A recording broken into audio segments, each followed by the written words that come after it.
Marissa, you have Italian origins, right? Your name is Marissa Graziano. I do have Italian origins. All of my great-grandparents were from Italy. And I've been doing a lot of research to understand exactly where in Italy they came from. I found out recently that my maternal great-grandparents came from Puglia. I have their names, their dates of birth, and the exact small town where they were born. Should we go check it out? Yeah, let's go. Andiamo. Good morning from Bari in Puglia. It's 9 in the morning. We're on our way to this train station, a really beautiful train station, by the way. And we're about to hop on a train to go outside of the city. You're gonna find out where we're going in a few minutes. How much do these tickets cost? Oh, 340. Okay. 921.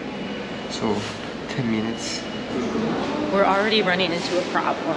The train that we need to take at 9:21 doesn't seem to be on the board. We got our tickets. The confusion was that we were trying to buy tickets at the wrong company. We needed to use a different company. That's one thing about Italy. In one train station, there's 3 different companies at least. So it can be a little confusing to know where you have to buy your tickets. It's confusing to Italians. Davide figured it all out. That's the company you have to take, not Trenitalia. One tip, if you're traveling in Italy by train, definitely give yourself extra time. It's not always clear where you need to go. You might need to ask, you might need to walk around. I would say give yourself at least an extra 20 minutes. Per Putignano è in partenza dal binario 1, ferma a Bari.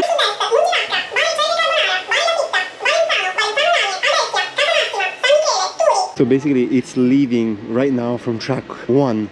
Annuncio ritardo. Il treno regionale 92 con un ritardo previsto di 8 minuti. So we just heard the announcement that the train is running 8 minutes late. Not too bad. You know, it gives us a few minutes, but let's see. When traveling in Italy, the best way to travel is by land. And if you don't have a car, the train is the best option. Sometimes I even prefer a train more than a car. First, because there's no traffic, but also because it gives you the opportunity to see these beautiful landscapes in these really cool, sometimes seemingly abandoned train stations that look like you're taking a step back in time. Personally, I've always had really good experiences on trains, and especially with these newer trains like the one we're on now, the services are really great. The seats are clean, there's a bathroom, and it's pretty comfortable. So I definitely recommend it.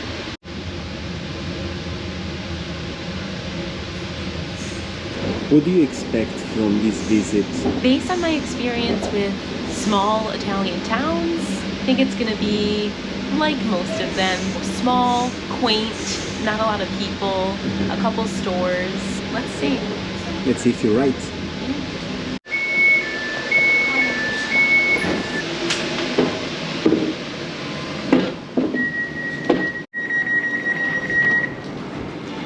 We are in Turi, in Puglia. This is a historical moment for me because this is the first time somebody from my family has stepped foot in Turi in 110 years. Woohoo! So it's pretty exciting. So far the town is exactly what I imagined. It's pretty quiet, but we're still in the area of the train station. So we're gonna try and find a main area and see what happens.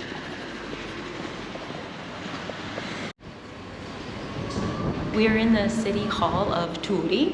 We went upstairs to ask where I might find some information about my great-grandparents, and we were directed to go to another office, basically the birth record office. So let's go check it out.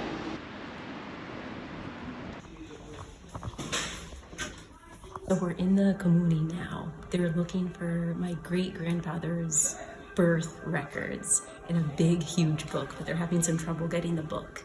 So let's see if we're gonna find anything.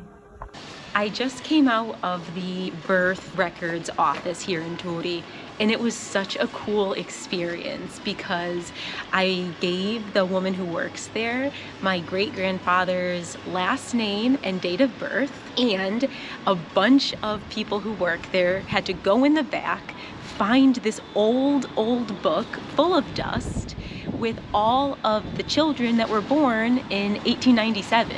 And there it was, Giovanni Pagliarulli. His last name was there, showing that I in fact have origins from Turi.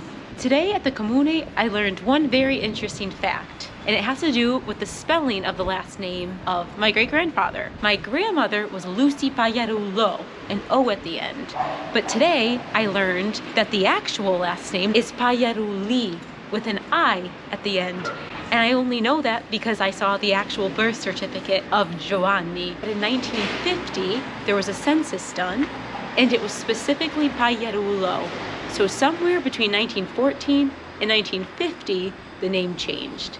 A quick video update. When I got home from Turi, I did a little bit more digging as to when my great-grandfather's last name changed.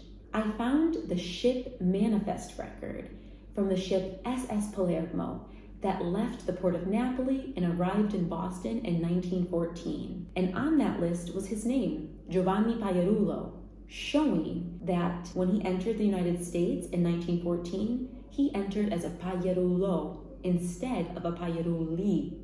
Now, why did this happen? There's really no way of knowing. Regardless, the name stuck. He kept that name for the rest of his life and even became a naturalized American citizen with that name. He passed that name on to his children and eventually to future generations.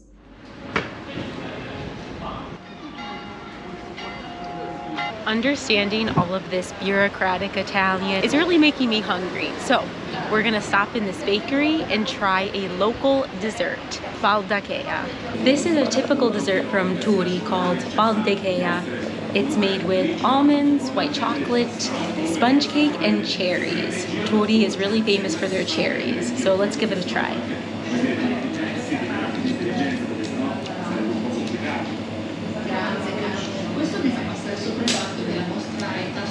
I mean, what can I say? It's amazing, as all Italian foods are. It's actually amazing. I gotta try this. Yeah. So you can see the cherry here on the inside and the sponge cake. And I guess almonds are in here somewhere.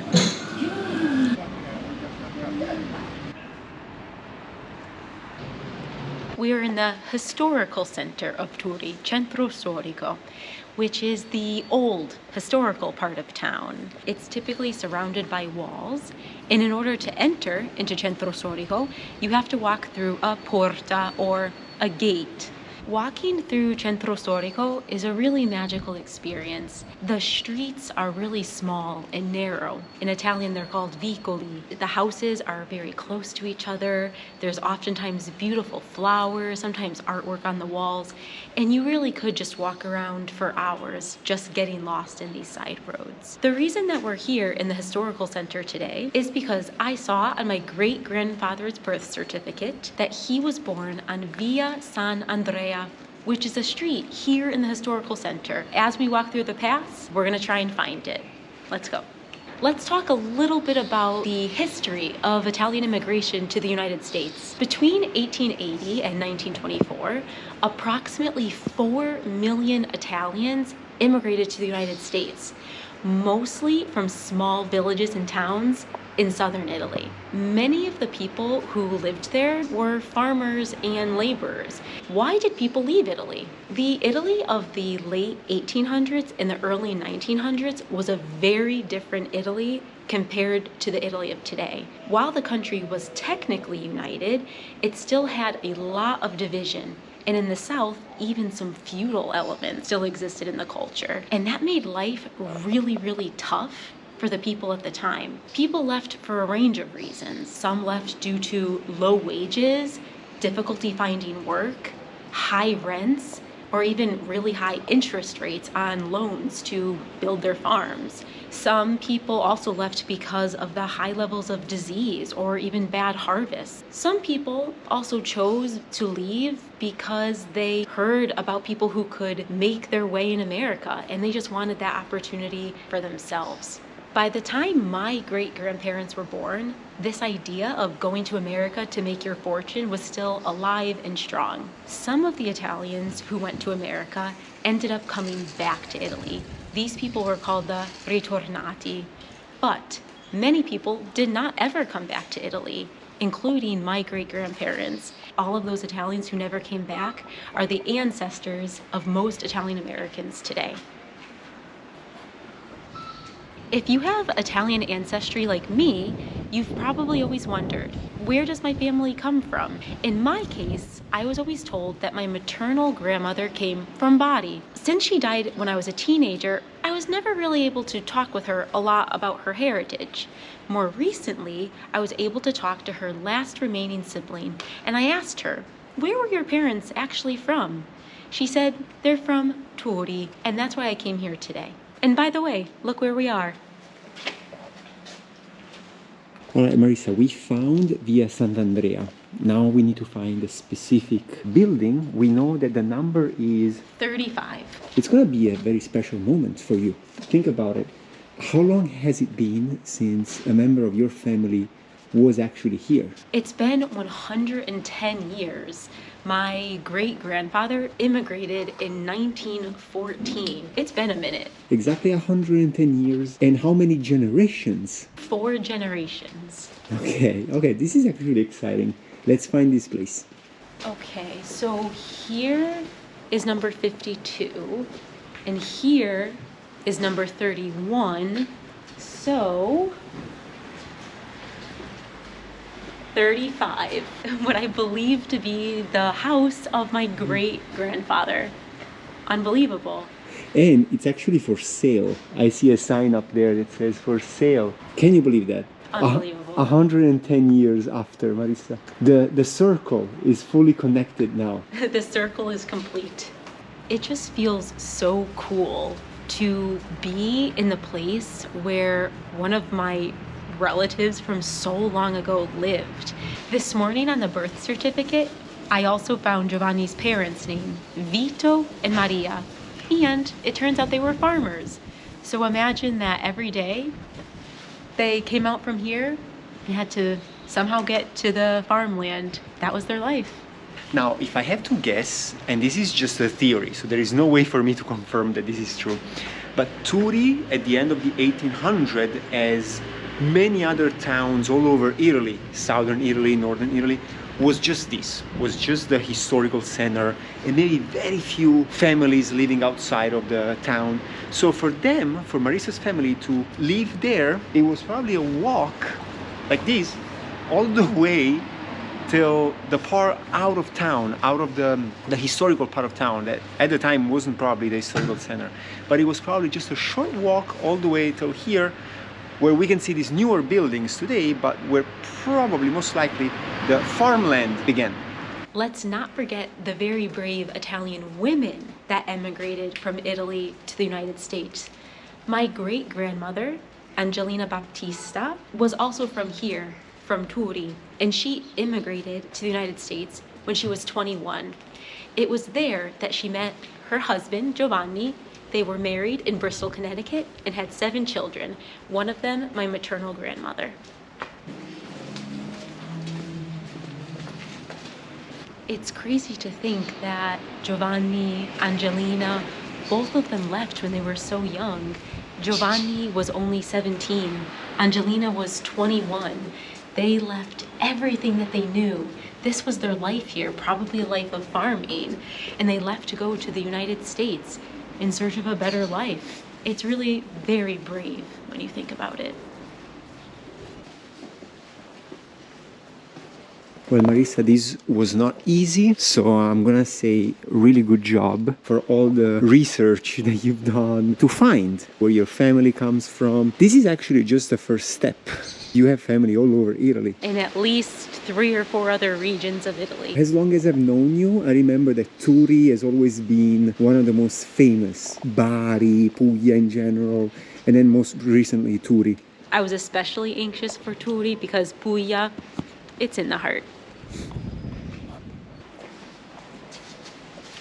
What is it that you like the most about southern Italian small towns? Whether or not I like it the most, I don't know. We always seem to come right during the Controra, those hours after lunch where the whole town is at home resting and there's not a soul around.